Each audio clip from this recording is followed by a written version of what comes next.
ვლადიმერ პუტინმა ნათლად თქვა, პირველ რიგში კონფლიქტის ძირეულ მიზეზებზე უნდა ვისაუბროთ, შემდეგ კი ზავზეო. ამის შესახებ რუსეთის საგარეო საქმეთა სამინისტროს პრეს-სპიკერმა მარია ზახაროვამ განაცხადა. რამდენიმე საათით ადრე კი ვოლოდიმირ ზელენსკიმ თქვა, რომ უკრაინა მზადაა შეხვედრებისთვის ნებისმიერ ფორმატში ცეცხლის სრული შეწყვეტის შემდეგ. პუტინმა კი უკრაინისა და პარტნიორების შეთავაზებულ 30 დღიან ზავზე უარი გუშინ გვიან ღამით თქვა და კიევს საკუთარი მოთხოვნები წაუყენა. კერძოდ, სტამბოლში მოლაპარაკებების განახლება სტამბოლისავე პირობებზე. მოსკოვში გაკეთებულ განცხადებებს გამოეხმაურა დონალდ ტრამპის სპეციალური წარმომადგენელი უკრაინის საკითხებში. გენერალი კიტ კელოგი მიიჩნევს, რომ სამშვიდობო მოლაპარაკებები მხოლოდ უპირობო ცეცხლის შეწყვეტის შემდეგ უნდა დაიწყოს. როგორც პრეზიდენტმა ტრამპმა ერთხელ განაცხადა, შეწყვიტეთ მკვლელობები. პირველ რიგში უნდა მოხდეს უპირობო 30 დღიანი ცეცხლის შეწყვეტა. ამ დროის განმავლობაში ყოვლისმომცველ სამშვიდობო მოლაპარაკებებზე გადასვლა და არა პირიქით, დაწერა კიტ კელოგმა უკრაინის საკითხებში პრეზიდენტ ტრამპის სპეციალურმა წარმომადგენელმა. და თურქეთი მზადაა რუსეთ-უკრაინის მოლაპარაკებებს უმასპინძლოს. ამის შესახებ თურქეთის პრეზიდენტმა რეჯეფ ტაიპ ერდოღანმა საფრანგეთის ლიდერს ემანუელ მაკრონს აცნობა. სატელეფონო საუბრის დროს თურქეთის ლიდერმა ხაზი გაუსვა, რომ უკრაინასა და რუსეთს შორის ომის დასრულების მცდელობებში ისტორიული და გარდამტეხი მომენტი დადგა. ეს შესაძლებლობა გამოყენებული უნდა იყოს და თურქეთი მზადაა ნებისმიერი მხარდაჭერისთვის. მათ შორის უმასპინძლოს მოლაპარაკებებს, რომლებიც მიზნად ცეცხლის შეწყვეტასა და ხანგრძლივი მშვიდობის მიღწევას ისახავს. განაცხადა ერდოღანმა. მოგვიანებით თურქეთის ლიდერმა პუტინსაც დაურეკა, მან სამხედრო დამნაშავესთან საუბარში აქცენტი ცეცხლის შეწყვეტის აუცილებლობაზე გააკეთა. პრეზიდენტმა ერდოღანმა აღნიშნა, რომ გაჩნდა მშვიდობის მიღწევის შესაძლებლობა და რომ ყოვლის მომცველი ცეცხლის შეწყვეტა სამშვიდობო მოლაპარაკებების აუცილებელ გარემოს შექმნის. ვკითხულობთ თურქული მხარის მიერ გავრცელებულ განცხადებაში. როგორც ჩანს, სამშვიდობო პროცესი აჩქარდა 9 მაისის სააღლუმე განწყობით შექმნილი ილუზიიდან პუტინი დასავლელმა მოკავშირეებმა გამოაფხიზლეს. სანამ მოსკოვში კრემლის ბინადარი თავის მოკავშირეებთან იყო, კიევში მაკრონი, სტრამერი, მერცი, ტუსკი და ზელენსკი შეიკრიბნენ. ტრამპს დაურეკეს და ძველი 30 დღიანი ზავი პრაქტიკულად ულტიმატუმის ზენით გააჟღერეს. 12 მაისს ორშაბათს დაიწყოს უპირობო ცეცხლის შეწყვეტა, რათა დიპლომატიას მიეცეს რეალური შესაძლებლობა ომის დასრულებისთვის. წინააღმდეგ შემთხვევაში იქნება ახალი სანქციები რუსეთისთვის და მეტი შეიარაღება უკრაინისთვის. სიტყვა სიტყვით ასე ჟღერდა დასავლური კოალიციის წინადადება. პუტინმა კი საპასუხოდ 10 საათიანი ფიქრის შემდეგ გამოაცხადა, რომ 22 წელს სტამბოლში შეწყვეტილი მოლაპარაკებები გავაგრძელოთ 15 მაისს და ცეცხლის შეწყვეტაზე მერე ვისაუბროთ. რა გამოხმაურებები მოყვა ურთიერთშეთავაზებებს და როგორია სამშვიდობო მოლაპარაკებების პერსპექტივა. დროების სტუდიაში ჩვენი მიმოხილველი რატი მუჯირი შემომიერთა და მოდით მასთან საუბარი პირველ რიგში მაყურებლისთვის იმის შეხსენები დავიწყოთ, თუ რა იყო სტამბოლის მოლაპარაკებების მთავარი თემა, და რა წინადადებები იდო მაშინ მაგიდაზე. ეს იყო პერიოდი, როდესაც პუტინმა პირველად გააცნობიერა, რომ კიევზე ტრიდნია არ გამოვიდოდა, რომ ბლიცკრიგი ჩაუვარდა, რომ ომით დასახულ მიზნებს ვერ მიაღწევდა და პირიქით ის გარკვეულ, ასე ვთქვათ, სლავურ ავღანეთში გაიჭედა და ამიტომ გადაწყვიტა რაღაცა მოლაპარაკებების გზით დაეწყო იმ მიზნების მიღწევა, რომლის მიღწევაც ნამდვილში მას ომით სურდა.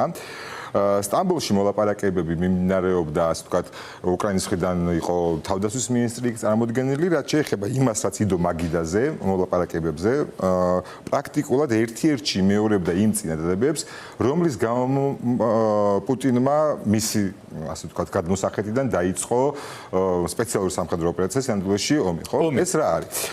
პირველ რიგში ეს იყო უკრაინული ცოცხალი ჯარის, ანუ შერაგებული ძალების 50,000 ადამიანამდე შემცირება. და ყველაზე სასაცილო რაც იყო ის, რომ უკრაინის უსაფრთხოების გარანტორი იქნებოდა რუსეთი. ეს რაც შეეხება დემილიტარიზაციას, რისთვისაც მან ომი დაიწყო. შემდეგი წინადადება იყო სრული ნეიტრალიტეტი და ყოველგვარ სამხედრო ბლოკებზე უარის თქმა.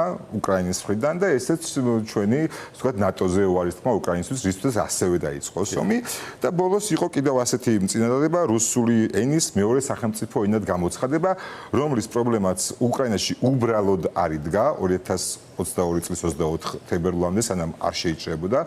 ჩვენ მოაყურებელმა იცის, რომ ხშირად ვიყავით იქ უკრაინაში და არსად რუსულ ენაზე პრობლემა არ ყოფილა. გარდა ამისა, ამ მოლაპარაკებების მაგიდაზე იდო ის, რომ ყირიმზე საუბარი უნდა გაყინულიყო დიდი ხნით 15 წლით და 2040 წელს უნდა დაწყებულიყო დანარჩენ ტერიტორიებზე, ასე ვთქვათ, ლაპარაკი. რაც ეხება რუკას როგორ გამოიყურებოდა, ესე იგი, იმ დროისთვის ვითარება.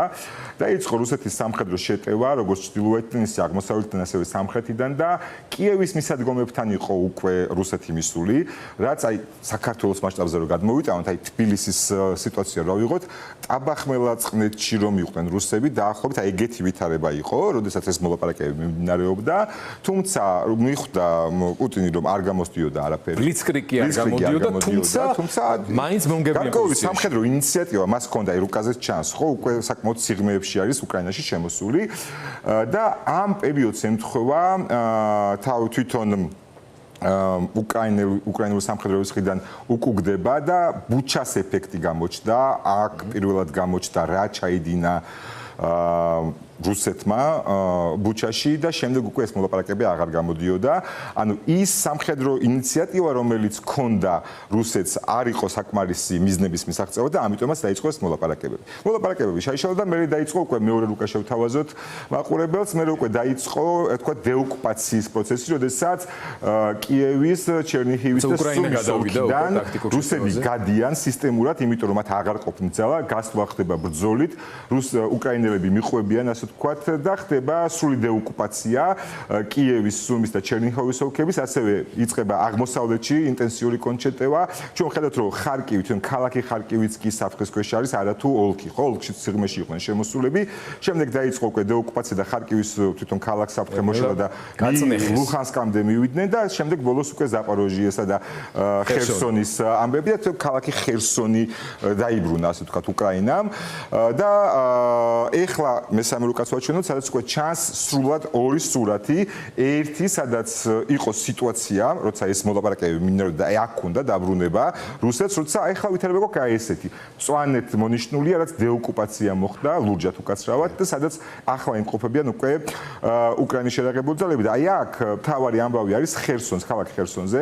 მათ სურთ, რომ უკრაინელები გავიდნენ საერთოდ ამ ოლქიდან, ამ ტერიტორიიდან და უბრძოლველად დატოვონ აი ეს ტერიტორია, რაც მე ახალი პლაცდარმი იქნება უფრო სიღრმეში შესაძლოა, ხო? ამიტომ ის, რასაც პუტინი ახლა თავაზობს მსოფლიოს, ასე ვთქვათ, არის ის, რომ აი აქიდან, აი აქ დაბრუნდნენ. და ასე დაიწყო მოლაპარაკებები. რაც აბსურდულია. არა მოლაპარაკებები. არა, უბრალოდ ამაზე საუბარიც ედმე. ჯიდეი ვენსმაც კითხვა, რომ სულად არაადეკვატურია პუტინის მოთხოვნები. და იმას, რაც მას დღესაც კი დაპრობილი არა აქვს. და ეხლა სანამ გადავალთ იმაზე, თუ რა შეთავაზა ევროპამ რუსეთს, მოვისმინოთ ერთი პატარა კომენტარი და მე გავაგზავნოთ საუბარი. Hello Donald. გამარჯობა დონალდ, როგორ ხარ? შეიძლება 2 წუთში ზელენსკისთან ერთად გადმოგირეკო. შენი წინადადება რაც იყო 30-იან ცეცხლის შეწყვეტაზე, ეგ მისაღებია და მაგაზე რომ ვილაპარაკოთ. კარგი, აი 2 წუთში დაგირეკავ სხვებთან ერთად. I call you back. და აი ამ საოცარი კადრი. აი ამ ესეთი უშუალო საუბრის მერე ჩდება ფოტო ინტერნეტ სივრცეში, რომელიც რომელზეც ყველა კითხულობს, რა არის და ხუმრობდით კი რა, რატო ჩაეჭეჭყა ეს ტელეფონებს, სადაც სპიკერზე ასე თქვა ჩართულია ტრამპი და ეს ადამიანები ელაპარაკება ტრამპს. ანუ ეს რას ნიშნავს? ეს ნიშნავს, რომ ეს პოზიცია, რაც პუტინს შეთავაზეს, იყო მათ შორის ტრამპთან შეთანხმებული და ეს ჟღერდა ასე, რომ ორშაბათიდან, ანუ უკვე ხვალიდან უნდა დაიწყოს 30 დღიანი უპირობო ზავი. ცეცხლის შეწყვეტა, რომ შემდეგ უკვე დიპლომატიას ჰქონდეს საშუალება, რომ ამაზე დაახლოვან პოზიციები.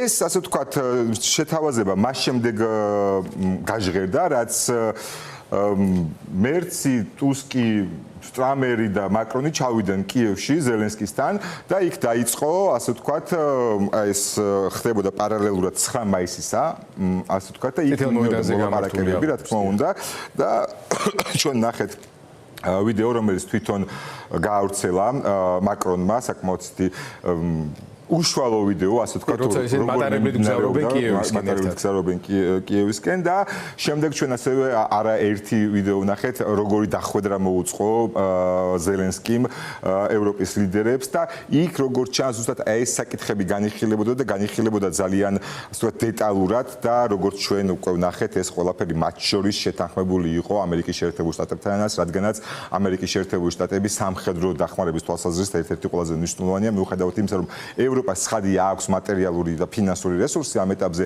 ჯერ მას დრო ჭირდება გადაიარაღებისთვის, ამიტომ ამერიკის ჩართულობა ამ პროცესში ძალიან მნიშვნელოვანია. შემდეგ შედგა ეს ყველაფერი და ჩვენ ნახეთ უკვე ეს წინადადება, რომელიც 5 მხრივ ბრიფინგზე, ასე ვთქვათ, გაჟღერდა, სადაც რუსეთს შეთავაზეს ძალიან კონკრეტული საკითხი, საიდანაც უკვე ლავირების საშუალება თითქოს აღარ იყო და ეს შეთავაზება, როგორც ვთქვით, ასე გამოიყურებოდა, რომ ხვალიდან უნდა დაიწყოს უპირობო 30 დღიანი ზავი, ცეცხლის შეწყვეტა, იმისთვის რომ დიპლომატიას მიეცეს საშუალება დაიწყონ მოლაპარაკებები გრძელვადიან სამართლიან მშვიდობაზე. ეს იყო, ასე ვთქვათ, ევროპის მიერ გაჟღერებული, ასე ვთქვათ, ძველი შეთავაზება პრინციპში, რომელიც ტრამპს ტრამპის ინიციატივა, რომელიც მხარდაჭერას მოხდა ერთიანი ევროპის და უშუალო ზელენსკის მხრიდან.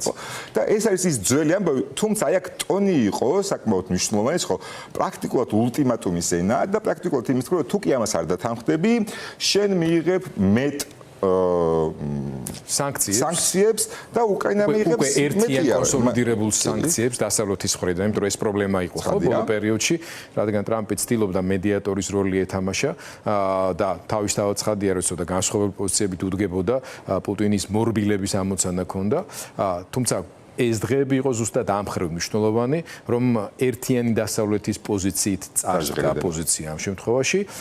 პუტინმა 10 საათი იფიქრა, რამენაერად, რა პასუხი უნდა დაებრუნებინა და მთლიანად მის მოედანზე არსებული ბურთი დროებით კვლავ გადაუგდო ისე უკრაინას, ესე გამოდის. გუშინ გვიან საღამოს, თბილისის სწორედ გვიან საღამოს გაჟღერდა ინფორმაცია, რომ 1 საათში ჩაინიშნა პუტინის ბრიფინგი პირველ რიგში პრესკონფერენცია, უბრალოდ.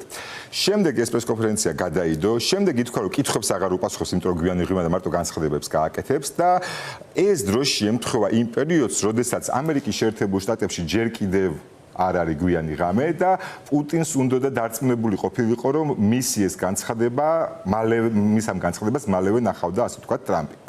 თუმცა სანამ აი ჩვენ ველოდებოდით და მე არ წარმომიდგენი ადამიანი, რომელიც ადევნებს თვალყურს აქტიურად ამ უკრაინის ამბებს არ ელოდებოდა ამ პრესკონფერენციას, რა თქმა უნდა რაღაც სიახლეები სულიდებოდა და ერთ-ერთი როიტერსმა რაც გაავრცელა იყო სანამ პრესკონფერენცია დაიწყებოდა, იყო ის, რომ ტრამპმა თავის მრჩევლებს და როიტერსი განცხადებას ავრცელებდა ამაზე დაყრდნობით, განუცხადა მრჩევლებს, რომ იცი რა არის, პუტინი არაპირებს ზავის მიღებას და ამითი გულდაწყვეტილი იყო. თუმცა შემდეგ პუტინმა გააკეთა განცხადება იმის შესახებ და ეს უკვე ჩვენ ხედავთ ტრამპის გამოხმაურებას პუტინის განცხადებაზე და ეს განცხადება იყო, როგორც ჩვენ ვიცით, ის რომ იცი რა არის, ყველაფერს უკრაინა არ ღვევს, მაგრამ მე მაინც ესეთი კარგი ბიჭი ვარ, რომ აი გთავაზობთ, რომ მოდი დაუბრუნდეთ სტამბულს და ჩვენ სტამბულზე ვილაპარაკეთ, რაც პრაქტიკულად ნიშნავს იმას, რომ მან უარი თქვა ამ ულტიმატუმის შესრულებაზე და ისევ დროის მოგებასაც და რეაქციებიც ამას აშუქებს, მათ შორის თქვა ზელენსკი ამბობს, რომ ეს არის პოზიტიური ნიშანი, რომ რუსებს